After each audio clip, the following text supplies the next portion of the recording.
Alors bon, pour la plupart des soignants, du corps médical en tout cas, enfin ceux qui s'y connaissent un petit peu, l'éthique c'est un mouvement volontaire, non involontaire, pardon, involontaire, irrépressible. Et c'est presque ça.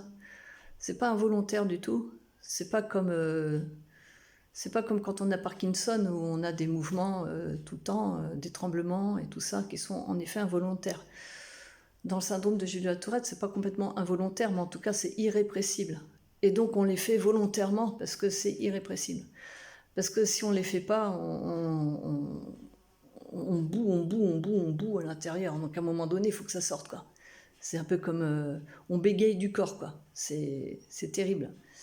Et alors ça peut être n'importe quel muscle du corps, hein. Ça peut être le cou, ça peut être la tête, ça peut être les bras, ça peut être les fesses, ça peut être les tout de pied, les tout de bras, enfin un tas de muscles partout qu'on contracte de façon complètement intempestive, même des muscles que l'on ne soupçonne même pas, dont on ne soupçonne même pas l'existence à la base. Au niveau du crâne, c'est fou le nombre de muscles qu'on a, hein, dans la bouche, dans les yeux, tout ça, le cou, partout, partout.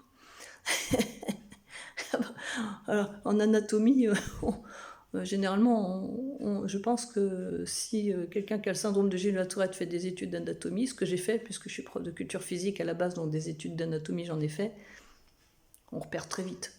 On repère très très vite les muscles.